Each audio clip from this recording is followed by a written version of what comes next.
दोस्तों पिछले लेसन में हम लोगों ने अडोबी फोटोशॉप के मेन इंटरफेस को स्टडी किया। आप लोगों ने डिफरेंट ऑप्शंस और फीचर्स को देखा और अब हम फोटोशॉप के अंदर न्यू डॉक्यूमेंट लेना सीखेंगे। इस लेसन में हम देखेंगे कि न्यू डॉक्यूमेंट फोटोशॉप में जब भी आप चूज करेंगे तो वो कौन सी ऑप्शंस हैं जो इम्पॉर्टेंट हैं और उनको आपने किस तरह से चूज करना है। तो चलें चलते हैं अडोबी फोटोशॉप की तरफ। फोटोशॉप ओपन करते हैं और जैसा कि हम मेन इंटरफेस पहले स्टडी कर चुके हैं तो अब हम जाएंगे क्रिएट न्यू के ऊपर। आप लोगों को मैं पहले भी बता चुका हूं कि इलस्ट्रेटर और फोटोशॉप दोनों के अंदर न्यू डॉक्यूमेंट लेने की शॉर्ट की सेम है, यानी कि कंट्रोल एन। आप कंट्रोल एन प्रेस करके भी न्यू डॉक्यूमेंट पर जा सकते हैं और यहाँ से क्रिएट न्यू क्लिक करके भी आप न्यू डॉक्यूमेंट की जो विंडो है उसको ओपन कर सकते हैं। तो दोस्तों ये आप देख सकते हैं आपके सामने इस वक्त स्क्रीन के ऊपर न्यू डॉक्यूमेंट की जो विंडो है वो ओपन हो चुकी है। यहाँ पे सबसे पहले जो ऑप्शन आपके पास आ रही है वो है प्रोजेक्ट के नेम की। यहाँ पे फॉर एग्जांपल मैं लिखता हूँ प्रोजेक्ट वन, कोई भी फर्जी नाम यहाँ पे अभी इस वक्त मैं आप लोगों की आसानी के लिए दे रहा हूँ। यहाँ पे आप लोग अपने प्रोजेक्ट का नाम लिखने के बाद यहाँ पे आएंगे जी सेकंड टैब के ऊपर। ये बहुत ही इंपॉर्टेंट चीज़ है। ये देखें यहाँ पे आप लोगों को जिस तरह से मैंने आप लोगों को इलस्ट्रेटर के अंदर बताया था कि इलस्ट्रेटर में भी बिल्कुल इसी तरह से हम डिफरेंट मीडियम्स के लिए काम करना चाह रहे होते हैं और इसलिए यहाँ पे डिफरेंट मीडियम्स की ऑप्शन दी होती हैं। इसी तरह से यहाँ पे भी आपके सामने डिफरेंट मीडियम्स की ऑप्शंस दी हुई हैं। जैसे कि आप देख सकते हैं इंटरनेशनल पेपर, फोटो, ये जो ऑप्शंस हैं ये प्रिंट के हवाले से हैं, यूएस पेपर की, इंटरनेशनल पेपर की और फोटो की।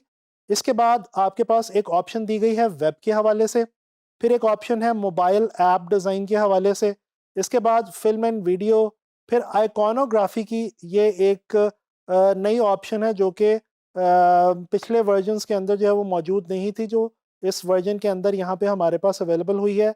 इसके अलावा आर्ट एंड इलस्ट्रेशन की एक ऑप्शन है। इसके बाद हमारे पास एंड में ये कस्टम की एक ऐसी ऑप्शन मौजूद है जो कि एक जेनेरिक ऑप्शन है। इसके ऊपर जाके हम कस्टम वो ऑप्शन है जिसपे हम अपनी मर्जी से कोई भी सेटिंग्स जो है वो चूज कर सकते हैं। जबकि ये जो ऊपर हमारे पास ऑप्शंस अवेलेबल हैं इनमें से अगर किसी को भी हम क्लिक करें तो कुछ ऑप्शंस हमें बनी बनाई यहाँ पे डॉक्यूमेंट सेटिंग्स के हवाले से मिल जाएंगी।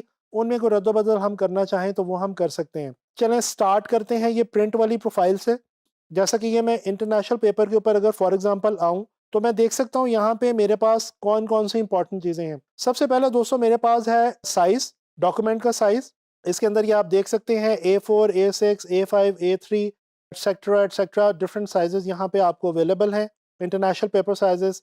इसके अलावा ये आपके पास विड्थ और हाइट की एक ऑप्शन है और यहाँ पे एक बहुत ही इंपॉर्टेंट ऑप्शन है यूनिट की। यहाँ से इसको मैं इंचेस के अंदर भी कन्वर्ट कर सकता हूँ। इसके बाद यहाँ पे दोस्तों रेजोल्यूशन की एक ऑप्शन है। अच्छा ये मैं आपको यहाँ पे एक चीज़ बड़ी इंपॉर्टेंट बताता चलूँ दोस्तों, इलस्ट्रेटर के अंदर हम रेजोल्यूशन को बहुत ज़्यादा इंपॉर्टेंस नहीं देते देते हैं, लेकिन इतनी नहीं जितनी कि फोटोशॉप में।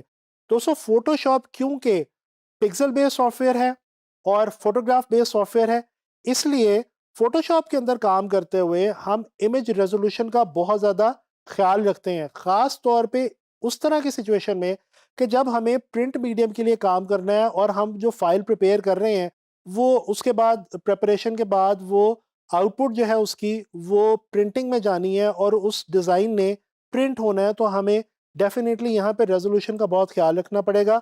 जैसे कि आमतौर पे कहा जाता है कि यहाँ पे 200 से लेके 300 तक की जो रेजोल्यूशन है वो आमतौर पे सूटेबल मानी जाती है, लेकिन ये definitely depending upon the design और डिपेंडिंग अपॉन द साइजेस ये चीज़ जो है वो चेंज भी हो सकती है। इसके अलावा यहाँ पे हमारे पास कलर मोड की ऑप्शन है। इलस्ट्रेटर की न्यू सेटिंग्स लेते हुए भी मैं आपको ये बता चुका हूँ, आप लोग बहुत अच्छे तरीके से जानते हैं कि आपने CMYK की प्रोफाइल कब चूज़ करनी है और आपने RGB की प्रोफाइल कब चूज़ करनी है।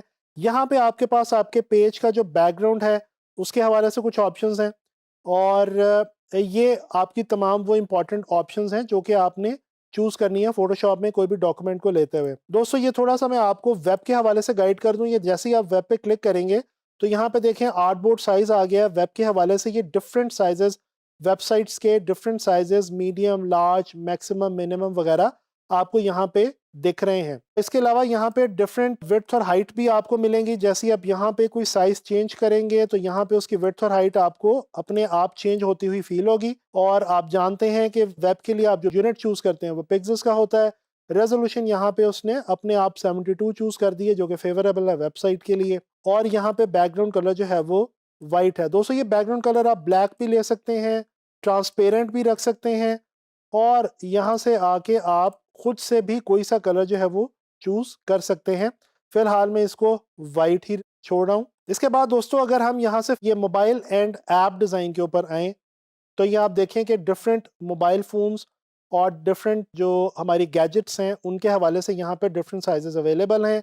इनमें से किसी पे भी जब हम क्लिक करेंगे तो अपने आप यहाँ पे विड्थ और हाइट चूज़ हो जाएगी, और यहाँ पे उसके यूनिट और रेजोल्यूशन वगैरह खुद ब खुद ही चूज़ हो जाएंगे। इसी तरह से हम जाते हैं जी फिल्म एंड वीडियो में, तो यहाँ पे हमारे पास साइजेस अवेलेबल हैं। हम साइजेस को चेंज करते जाएंगे, यहाँ पे विड्थ और हाइट जो है वो चेंज होती चली जाएगी जैसा कि आप देख रहे हैं, और जो यूनिट्स हैं, रेजोल्यूशन है, ये अपने आप खुद ब खुद ही हमें मिलती चली जाएगी। इसके बाद आइकॉनोग्राफी, आइकॉन्स भी डेफ़िनेटली हम डिफरेंट गैजेट्स के लिए प्रोड्यूस करते हैं। तो यहाँ पे डिफरेंट जो हमारे पास ऑपरेटिंग सिस्टम्स हैं और गैजेट्स हैं, उनके हवाले से कुछ ऑप्शंस मौजूद हैं, और इनमें से आप जिस पे भी क्लिक करेंगे उसका विड्थ और हाइट यहाँ पे आ जाएगी, और यूनिट और रेजोल्यूशन उसका यहाँ पे आ जाएगा। और उसके बाद हमारे पास ही एक आर्ट एंड इलस्ट्रेशन की ऑप्शन जो है ये मौजूद है, जिसमें आप देख सकते हैं पोस्टर का स्टैंडर्ड साइज़ अपने आप इसने चूज़ कर लिया।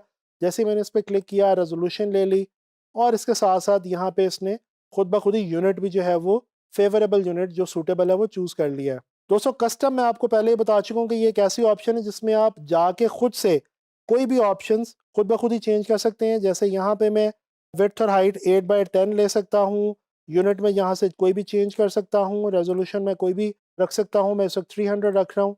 यहाँ पे इसको मैं CMYK क्लिक करता हूँ और ये मैं ओके करता हूँ। तो ये देखें दोस्तों, ये वाइट बैकग्राउंड के साथ आपका एक कैनवस जो है वो आपके सामने ओपन हो चुका है, और ये हमने देखी हैं डिफरेंट ऑप्शंस डॉक्यूमेंट सेटिंग के हवाले से फ़ोटोशॉप में। दोस्तों अभी आप लोगों ने देखा कि फ़ोटोशॉप के अंदर हम न्यू डॉक्यूमेंट को लेते हुए डिफरेंट ऑप्शंस को किस तरह से सेलेक्ट करते हैं, और वो कौन सी इंपॉर्टेंट ऑप्शंस हैं जिन्हें हमें ध्यान में रखना होता है। ये जब हमने इलस्ट्रेटर को लर्न किया था उस वक्त भी हमने इसी तरह से ये चीज़ स्टडी की थी। अभी ये हमने फ़ोटोशॉप के हवाले से देखा है, और आप लोग जानते हैं कि न्यू डॉक्यूमेंट को चूज़ करना बड़े ध्यान के साथ बहुत ज़रूरी है, ताकि जब आपका डिज़ाइन जो है वो एग्जीक्यूट हो या प्रोड्यूस हो तो उसके अंदर कोई भी प्रॉब्लम ना आने पाए। उम्मीद करता हूँ कि आप लोगों को फ़ोटोशॉप के अंदर न्यू डॉक्यूमेंट लेना आ गया होगा।